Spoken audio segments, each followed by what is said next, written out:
At sa puntong ito naman po, alamin na po natin ano kaya ang magiging lagi na ating panahon sa araw na ito. Alamin po natin ang mga pangyayari sa panahon sa ating bansa at maging sa iba't ibang dako ng mundo. Makakasama po natin si Mr. Buddy Javier na weather forecaster ng Pag-asa. Good morning, Mr. Javier. Magandang umaga naman, Amor. Mr. Javier, sa mga oras sa ito, ano na po ba ang kasalukuyang lagay ng low pressure area sa labas ng ating POR? Inaasahan pa ba natin na papasok pa ito at magiging isang ganap na bagyo sa mga susunod pang mga araw? Sa kasalukuyan po, yung pong binabantayan namin na low pressure area na nasa labas po ng Philippine Area of Responsibility. Actually, narito po sa baba ng Mindanao at patuloy ito na yung lokasyon niya ay pababa ng pababa. So, ibig sabihin nito, napakalit po ang chance na pumasok sa Philippine Area of Responsibility at may posibilidad po ito na malusaw po. Ayan, good news talaga yan para sa ating lahat dahil napakalit nga po ng chance na ito ay pumasok pa sa loob ng ating Philippine Area of Responsibility. At isa pang good news ay maliit na rin po yung posibilidad na ito ay mabuo pa o mag-intensify sa pagiging isang bagyo. At Mr. Javier, ito naman para po sa araw na ito ng linggo matapos po ang Valentine's Day para sa mga lovers. Ngayon naman po ay Family Day na. Kaya marami ulit ang lalabas ng kanilang mga tahanan para magsimba o kaya naman po ay makipag-bonding. So ano po bang inaasahan nating panahon sa mga susunod na oras? Ayon po ito sa inyong inalabas na 5 a.m. weather forecast. Ang mga rehiyon ng Davao at Soxargen ay magiging maulap na may mahina hanggang sa katamtaman pag-ulan at pagkulog pagkidlat.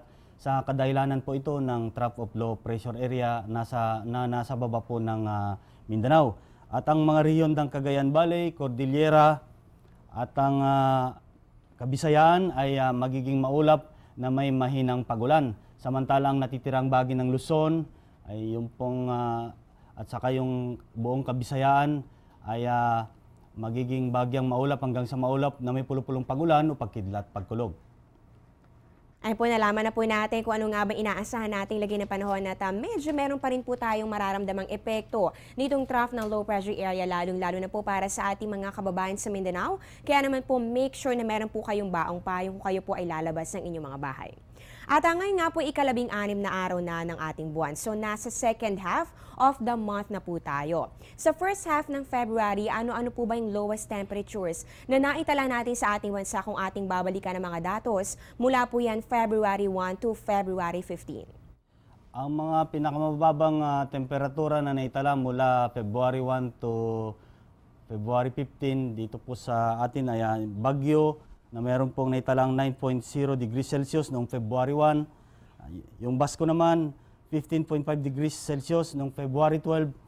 Yung Malaybalay po, 16.3 degrees Celsius noong February 6. Yung Tuguegarao, 16.5 degrees Celsius noong February 1. At yung Lawag naman po, napagtala po ng 17.0 degrees Celsius noong February 13 at saka 15.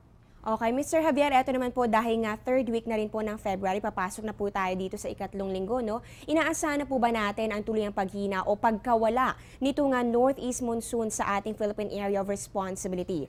Usually po ba ano-ano mga changes sa ating weather ang nararanasan kapag ganito nga third to fourth week na ng February? Sa kasalukuyan, lumalakas pa rin po yung tinatawag natin na Siberian High. So, ang tendency nito, itinutulak po yung northeast monsoon. Kaya umaabot pa rin yung nararanasan natin na lamig ng temperatura, lalo na po dito po sa extreme northern Luzon.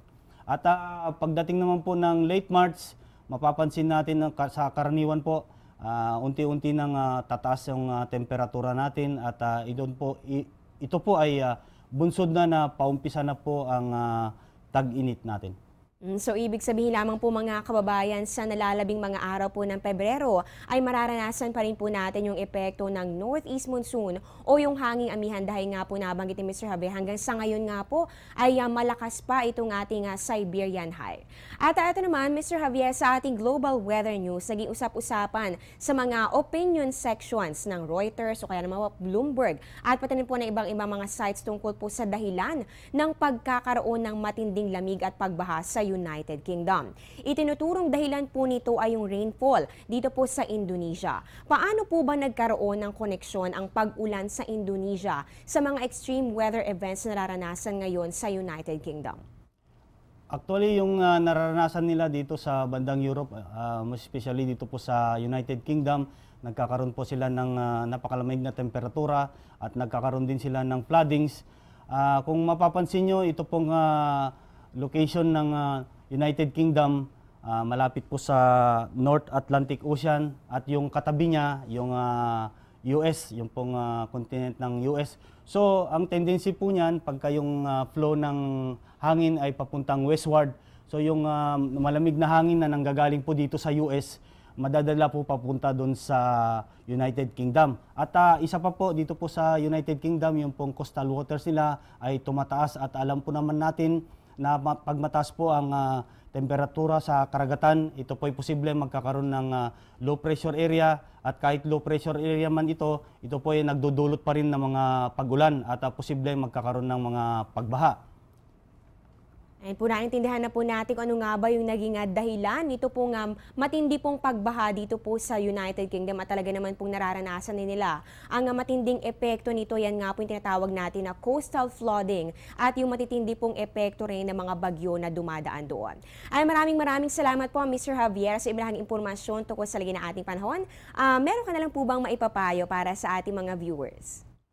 Payo pa rin natin sa ating mga kababayan, lalo po yung mga kababayan natin mangingisda at yung mga malit na sakyang pandagat, na huwag munang pumalaot po dito po sa Northern Seaboards ng Northern Luzon, Eastern Seaboards ng Central at saka Northern Luzon. Kadahilanan po na meron pa rin po tayong gale warning na nakataas dyan at asahan natin na maalon hanggang sa napakaalong karagatan mula 3.4 to 4.5 meters po ang taas.